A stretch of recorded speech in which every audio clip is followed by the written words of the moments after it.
Halo sahabat berbagi, kembali bersama saya Dr. Boy Abidin. Kali ini saya akan menjawab beberapa pertanyaan dari sahabat berbagi, baik yang ditulis melalui Instagram maupun di kolom komen di konten YouTube Dr. Boy Abidin. Saya tidak sendiri sahabat berbagi, saya ditemani dengan rekan saya yang nanti akan memilihkan dan akan membacakan pertanyaan-pertanyaan yang sudah dikirim oleh sahabat berbagi. Ya, kita mulai saja ya sahabat berbagi ya. Baik dokter, terima kasih dok.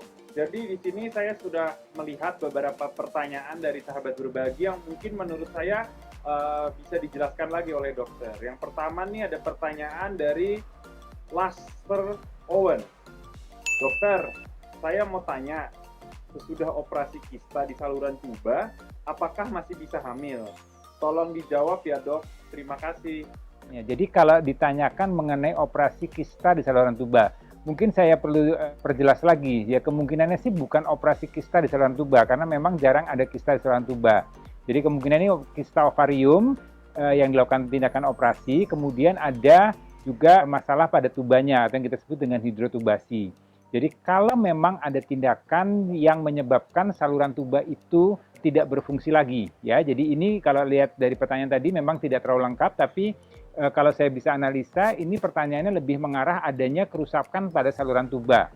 Untuk proses hamil, memang saluran tuba ini diperlukan, yaitu tempat untuk bertemunya sel telur dengan sel sperma. Kalau saluran tubanya kemudian sudah tidak berfungsi lagi, satu, ya, jadi ini saya asumsikan satu, maka yang satu lagi atau yang kiri maupun yang kanannya akan berfungsi dengan baik. Jadi sebenarnya tidak ada masalah kalau ada kerusakan atau ada gangguan fungsi pada satu saluran tuba.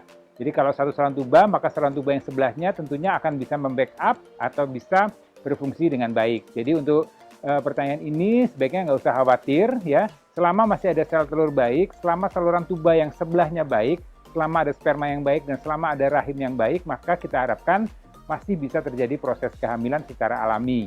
Nah nih dok, selanjutnya ada pertanyaan lagi nih dok. Dari Slam Fictioner.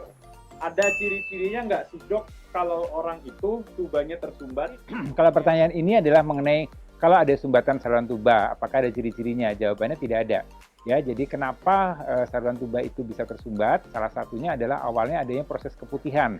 Jadi untuk Anda wanita nih yang masih remaja, yang di usia reproduktif, kemudian Anda mengalami keputihan, terutama keputihan yang sifatnya patologis, ini jangan didiamkan, harusnya segera diobati dengan obat yang tepat. Kenapa? Karena kalau infeksi keputihan itu tidak diobati dengan baik, maka dia akan masuk kumannya ke dalam, ya, ke dalam saluran telur, kemudian menyebabkan sumbatan atau perlengketan pada saluran telurnya, sehingga saluran tersebut tidak berfungsi atau menjadi rusak. Gejalanya tidak ada sama sekali, jadi gejala awalnya adalah tadi adanya keputihan, ya, jadi ada infeksi, ada keputihan yang berbau, berwarna pada vaginanya, tapi kemudian di dalamnya tidak ada keluhan apa-apa, ya. Jadi kalau terjadi infeksi saluran tuba, terjadi perlengketan, kita hanya bisa tahu kalau saluran tuba itu tidak berfungsi dengan baik dengan melakukan pemeriksaan HSG, ya, hysterosalpingografi. Itu satu pemeriksaan di mana kita masukkan nih cairan khusus, zat kontras, kemudian kita foto dengan ronsen. Kalau cairan itu tidak mengalir dengan lancar, maka kita anggap bahwa saluran tersebut memang tersumbat. Bisa di kiri, bisa di kanan, bisa juga di ujung, bisa juga di pangkal tersumbatnya. Oh, jadi seperti itu ya dok. Yang HSG ini sebenarnya sudah dijelaskan ya oleh dokter di video yang kemarin Iya, itu ya dok? betul. Jadi kalau mau lebih jelas nih, ya sahabat berbagi bisa lihat nih di konten YouTube saya sebelumnya atau yang lainnya ada mengenai HSG. Di situ ada HSG, kemudian ada SIS ya, salpingo infus sonografi, itu juga ada satu pemeriksaan juga yang kurang lebih sama seperti HSG ya, tapi penjelasan lebih detailnya sahabat berbagi bisa lihat di konten YouTube saya yang lainnya. Oke, jadi buat sahabat berbagi nih, yang keputihan jangan dianggap enteng ya, harus Betul. segera diobati. Betul. Ada Ya. nggak sih dok mungkin infeksi yang lain dok selain keputihan yang bisa menyebabkan itu? Bisa juga. Jadi ada beberapa kondisi di mana infeksi di daerah abdomen, di daerah perut ya. Jadi misalnya ada usus buntu nih. Kalau terjadi usus buntu, karena usus buntu itu dia letaknya berdekatan dengan saluran tuba, terutama yang sisi sebelah kanan. Jadi kalau ada infeksi saluran usus buntu, kemudian pengobatannya terlambat atau tidak segera diobati, kemudian usus buntu terjadi meradang dan kemudian pecah usus buntunya, itu maka kumannya bisa menyebar di daerah rongga perut. Nah, itu bisa menyebabkan masalah infeksi perlengketan pada saluran tuba yang sisi sebelah kanan utamanya. Kemudian bisa juga infeksi-infeksi di abdomen ya. Beberapa orang dengan adanya TBC pada omentum ya, TBC pada dinding perut. Itu juga ya proses TBC itu kan biasanya di paru-paru tapi dia bisa ke daerah perut. Nah, kalau terjadi TBC di sana itu bisa menyebabkan juga infeksi, kemudian bisa menyebabkan sumbatan atau kerusakan pada saluran tuba ya. Jadi untuk sahabat berbagi perlu diperhatikan nih kalau pernah riwayat operasi, pernah riwayat infeksi di daerah rongga perut, ya itu juga merupakan satu hal yang perlu kita perhatikan. Jadi kemungkinan bisa ada terjadi masalah penyumbatan atau kerusakan pada saluran tubanya. Jadi intinya adalah kalau misalnya pernah ada infeksi atau curiga ada kesulitan hamil sudah 1 tahun, tidak hamil setelah menikah, berhubungan intimnya rutin, harus konsul ke dokter spesialis kandungan mungkin. Iya, betul. Jadi harus diperiksa lebih jauh ya. Jadi itu memang masalah infertilitas jangan ditunda-tunda karena kadang-kadang masalahnya sepele aja, hanya sumbatan aja ya, spermanya bagus, sel telurnya bagus, kemudian ada sumbatan yang menyebabkan tidak bisa bertemu sel telur dengan sel sperma. Oke nih dok, terakhir nih dok, ada satu pertanyaan terakhir nih dari Tri Yoko. Izin tanya dok, saya pernah ditiup sekalian suami periksa sperma. Itu pun anjuran dari dokter. Waktu kami periksa 1 tahun pernikahan. Sekarang sudah 3 tahun pernikahan. Jadi 2 tahun yang lalu nih dok diperiksanya.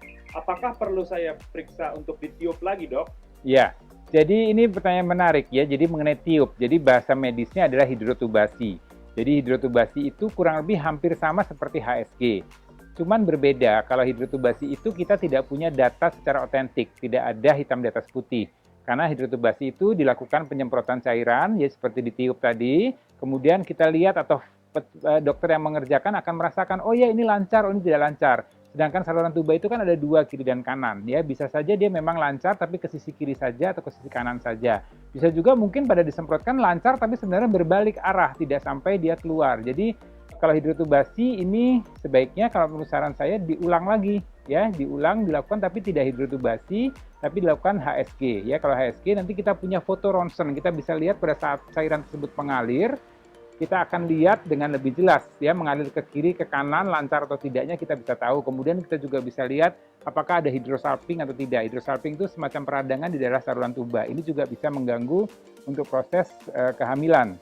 Ya, jadi tadi atas pertanyaan tadi sebaiknya memang dilakukan pemeriksaan ulang, tapi tidak ditiup seperti biasa dengan hidrotubasi, tapi dilakukan dengan hysterosalpingografi. Jadi dengan metode lain ya dok? Dengan metode lain, yes. Ya, betul. Oke, ini juga sepertinya saya sudah pernah lihat di video dokter sebelumnya ya? Iya, betul. Ada. Ya, mengenai itu sudah ada di video saya di konten YouTube saya yang lainnya. Jadi bisa coba sahabat berbagi lihat ya penjelasan yang lebih detailnya. Wah, ini sebenarnya masih banyak nih dok pertanyaannya.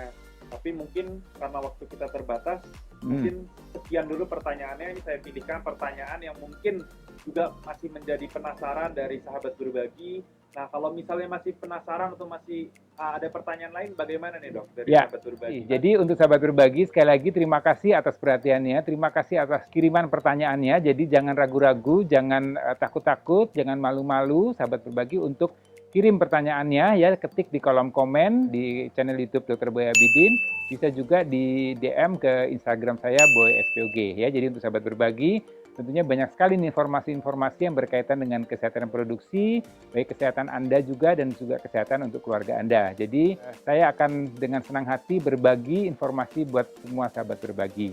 Semoga informasi kali ini bisa memberikan manfaat buat sahabat berbagi dan sekali lagi saya tunggu pertanyaan-pertanyaan berikutnya. Saya Dr. Boy Abidin, senang bisa berbagi.